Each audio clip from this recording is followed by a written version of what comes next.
Okay, so we went through the random assignment experiment. So we got the conclusion because according to the result, here is our empirical distribution.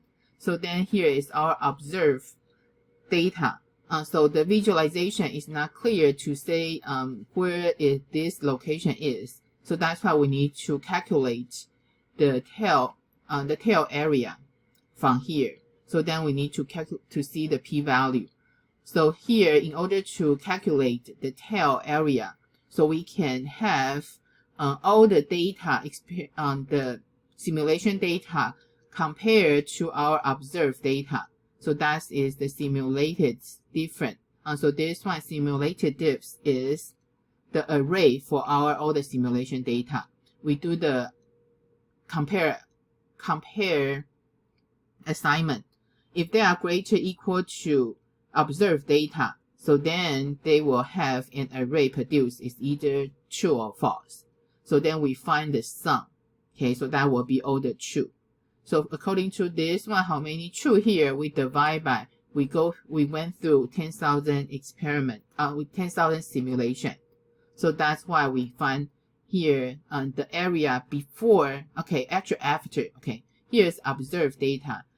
After the observed data here actually is about 0.83%.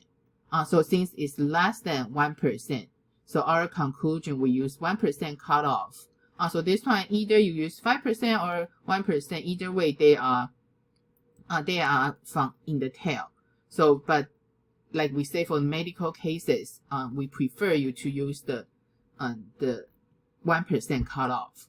So we favor the alternative. That means more of the treatment group score 1. They got 10 improved than the control group. Yeah, here is control group.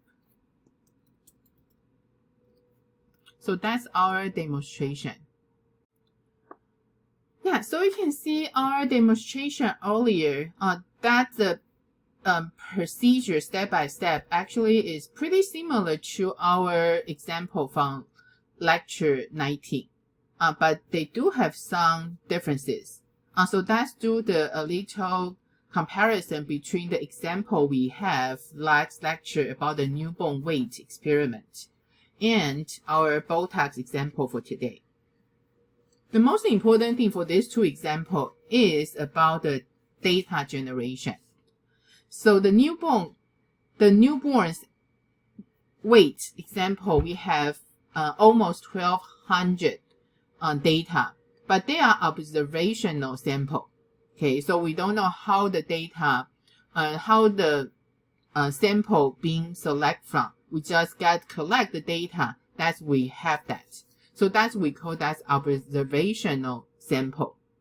Okay, so when we do the hypothesis testing, right, we still have our observation sample. Okay, so this observation sample actually they have two groups. So we have the two group, then for the same numerical data. So of course for the newborn baby weight example, we focus on the baby weight. So these are numerical data. So this data associate with two groups. So either have the smoker or non-smoker. So then we have our hypothesis. So we have the two viewpoint. We have our no viewpoint and alternative viewpoint. So when we do the hypothesis testing, we are all looking for the difference of the mean.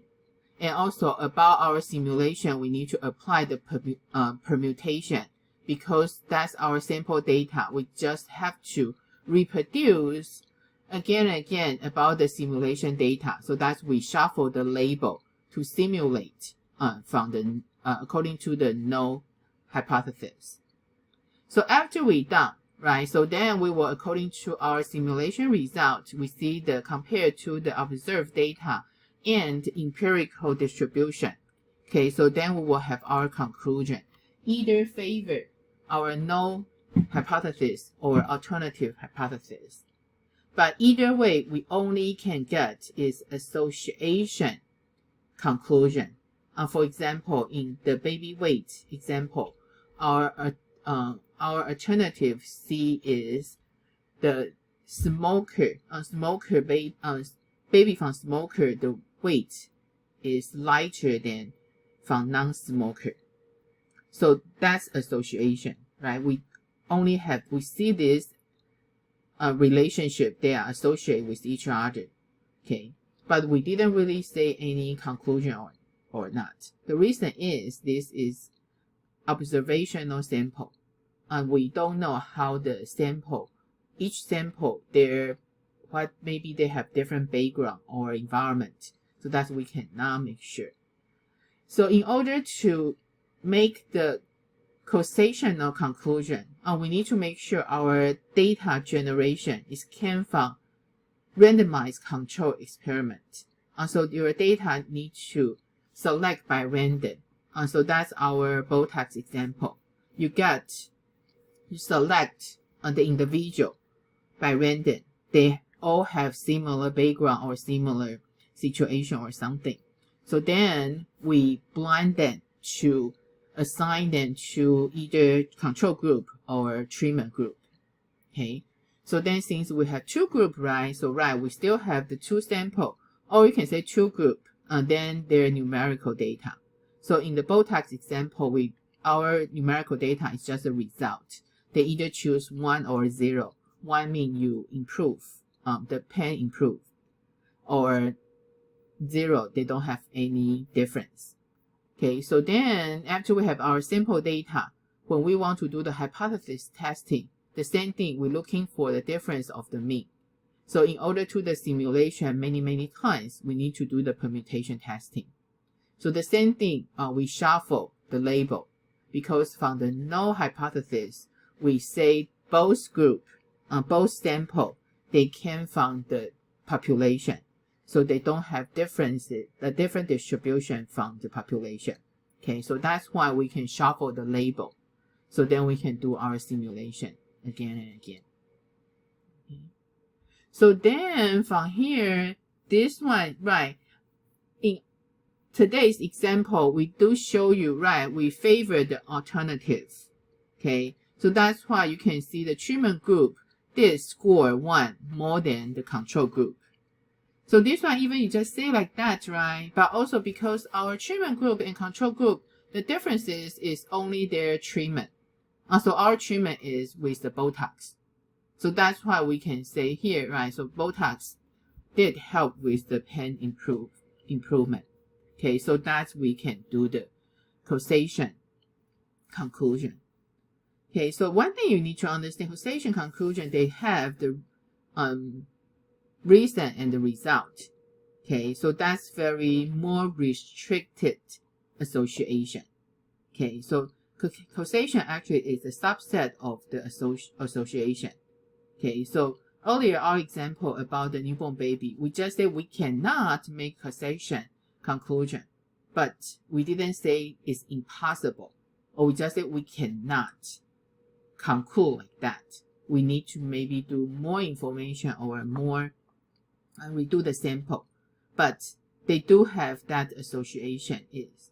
So on the other hand, when you have the randomized control experiment, when you do your conclusion, yeah, you can be not so, you can make section conclusion, but also if you want, you can make association conclusion as well. Because when you wording like this, and the treatment group, if we just don't know we just say the treatment group is group 2, group 2 score 1, then the group 1 control group. So they can be like, just feel like just association, if you want, if you need, or you feel like you just enough. But then they can do the either association conclusion or causation conclusion. The reason is causation actually is a subset of our association. So that's our example about the causation. The other causality example we want to show you in the real world is we kind of talk about that in the lecture 2. Okay, so we have the COVID vaccine experiment. So that came from the random assignment experiment as well. So you can see So that's the vaccine. We have our individual. Yeah, we assign our individual to the treatment group or control group. So you can see here the blue line is for placebo. So placebo is, yeah, you take it, you did give the kind of shot to the individual in this group, but they are not really the COVID vaccine. Okay, so then the other group, we can say that's treatment group. Okay, so then we can say, yeah, this one is control group, this one is treatment group. So this treatment group, the treatment is we give them the COVID vaccine. Okay. Yeah, click on the data. If you want to know more, you can click on the information. We have all the data there. Okay, so here, yeah, so either one you want to say control group or treatment group. But just remember the difference between the treatment group and control group, just the treatment.